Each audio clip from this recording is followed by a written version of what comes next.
Let's talk about freedom. Not the kind people post about, the kind most never actually reach. That's what this law is really about. Do not commit to anyone. It sounds cold, right? Even ruthless. But once you strip the emotion out of it and see it for what it is, it's not detachment, it's power. Power through independence. Because the moment you commit, you limit. You tie yourself to agendas that aren't yours. You reduce your flexibility, and in the world of power, flexibility is leverage.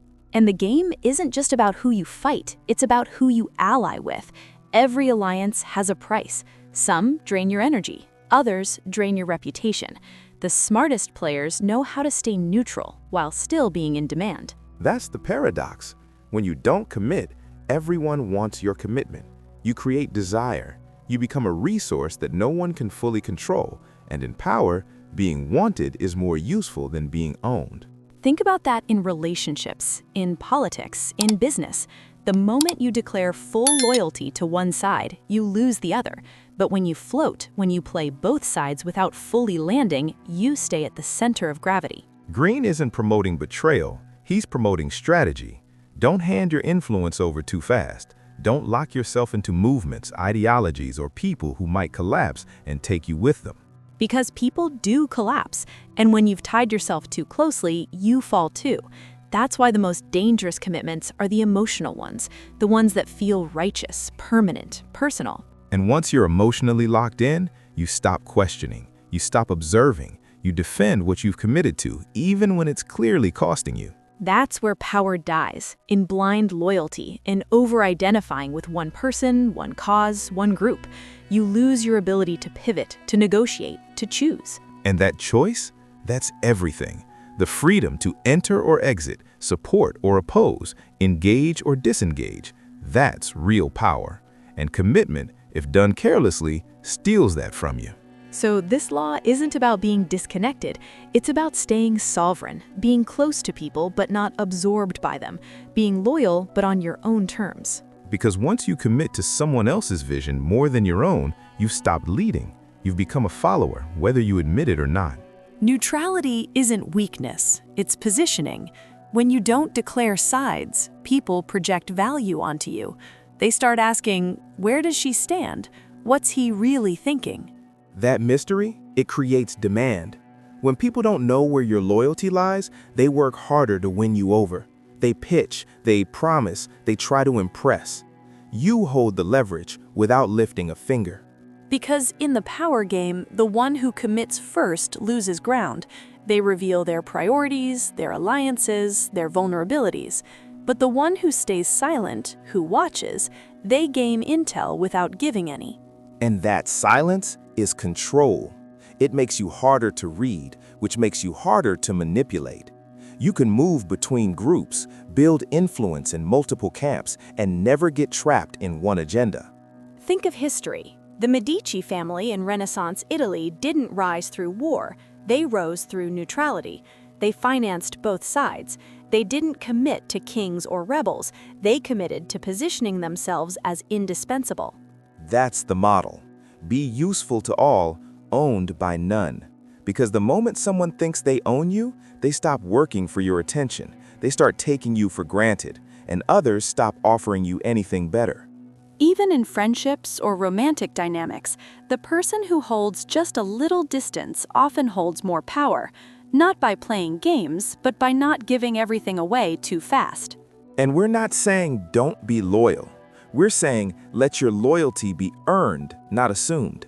Let your commitment be based on value, not obligation. Because when you commit too fast, you lock yourself into identities. You become that person's ally or part of that camp, and now you're expected to defend things you didn't even choose.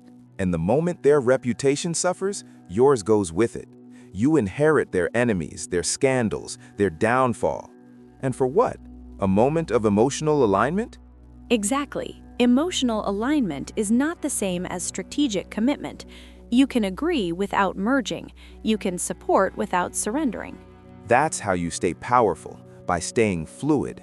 You're not anti-commitment, you're anti-premature commitment.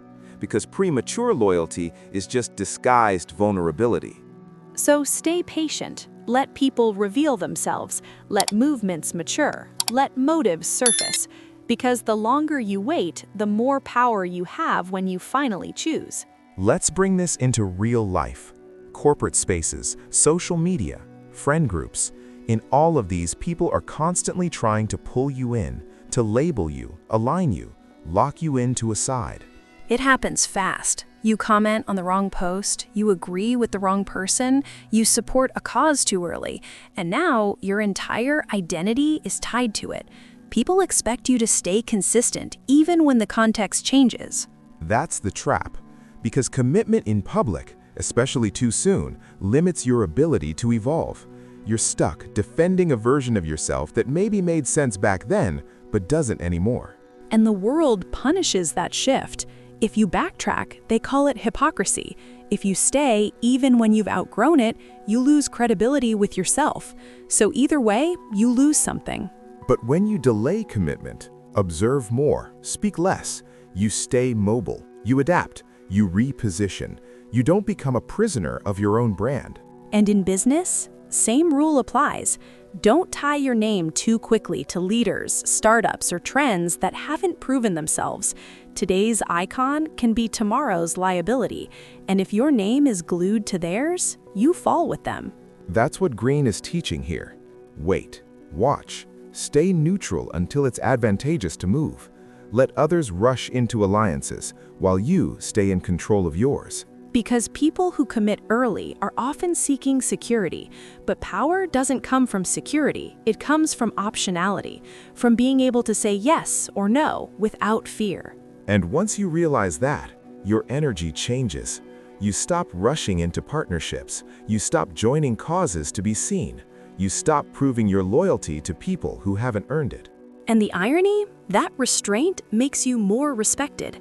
People see you as grounded, focused, selective. They wonder what you're thinking, and that mystery creates gravity. You become the person they want on their team, the one whose approval carries weight, not because you're popular, but because you're not easily available. And in a world where attention is currency, the person who doesn't commit impulsively holds a different kind of value. You're not reacting, you're curating, and that's power. What makes this law so sharp is that it doesn't ask you to isolate. It asks you to be strategically fluid, to move close but never be captured. That's where most people fail.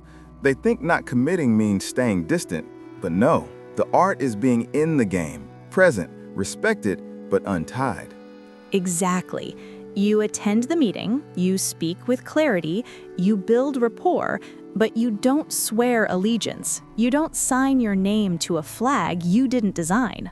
Because once you do, you stop being a player. You become a soldier, and soldiers don't get to decide where the war goes. They just follow orders. And people will try to recruit you. They'll flatter you, offer exclusivity, create the illusion of partnership. But behind it, what they often want is control, not collaboration, commitment.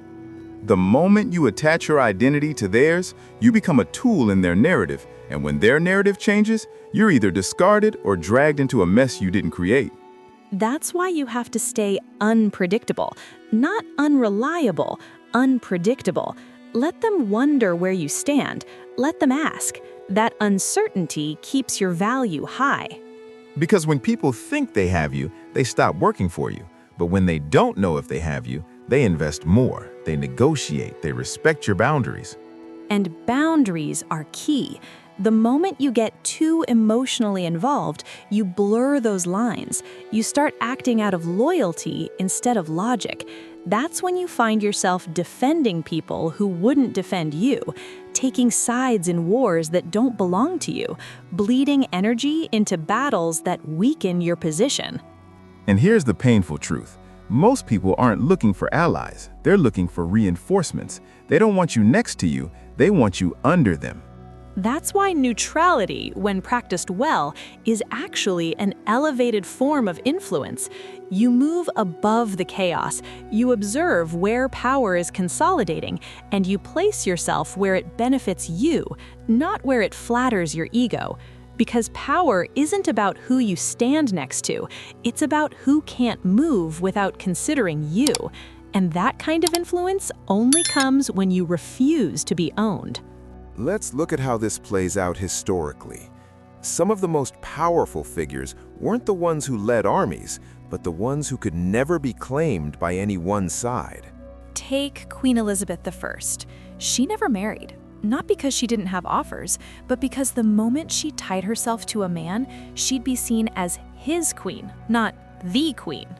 And her refusal created mystery, power. Diplomats from all over Europe courted her. Nations tried to align through marriage, but she stayed above it all.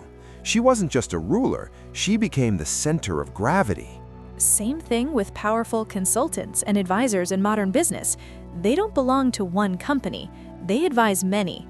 That's why they're respected, because they're not emotionally or contractually entangled. Their value is in their neutrality. They can speak truth because they aren't trying to keep a job. They can move freely because they haven't sworn loyalty. They don't owe anyone, so their influence hits harder. And in entertainment, think of artists who don't attach themselves to movements or labels too early. They stay mysterious. Everyone wants to claim them, but no one really can. That drives demand. Because the moment you're fully claimed, you stop being interesting, predictable, defined. And in a world obsessed with novelty and edge, being defined is a form of death. So the smart ones delay definition. They shift, evolve, adapt, and only align when it serves them, never when it cages them. That's the model. You don't chase belonging, you create your own gravity. You let alliances form around you, not on top of you. And here's the deeper part. Not committing isn't just external, it's internal too. You don't over-identify with roles. You don't say, I'm this kind of person, and get stuck in it. Exactly. You stay fluid with your own identity. You leave space to evolve. Because the person you are today might not be the person who can win tomorrow's game. And if you're too committed to a fixed self, you won't adapt. That's why power favors the flexible, the undefined, the ones who know that the more you commit, the more you expose. And exposure in this game is a risk. So here's where we land. Not committing isn't avoidance, it's power through mobility. The ability to choose where you go, when you go, and who you stand with, if you stand with anyone at all. Because the moment you become predictable, you're controllable. And the moment you're controllable, your influence starts to shrink. People stop negotiating, they start assuming. So instead of asking, who should I align with, ask, what does this alignment cost me? What doors does it close? What obligations does it create? What does it lock me out of long term? And also, what does it force me to defend later? Because every commitment comes with future baggage. You won't just inherit allies, you'll inherit enemies, expectations, limitations. That's why the greatest power isn't in being chosen, it's in being available but unowned, valued but unclaimed, close but never captive. So here's your challenge for this week. Identify one area where you've committed too quickly. Maybe it's a job title, a social group, a belief system, a person. Then ask yourself, was that commitment made out of strategy or emotion? And if it wasn't strategic, how can you reclaim your neutrality without burning the bridge? Because exit strategies matter. Staying fluid doesn't mean cutting ties. It means knowing how to move with grace, to pull back your energy without creating unnecessary resistance. And once you master that, once you can get close without getting caught, you stop reacting to the game and start shaping it. Next week, we move from freedom to fear. Law 21. Play a sucker to catch a sucker. Seem dumber than your mark. Because sometimes the smartest move is letting them think they're smarter. But for now, stay unattached, stay intentional. And never forget, power isn't always in what you commit to. Sometimes it's in what you walk away from.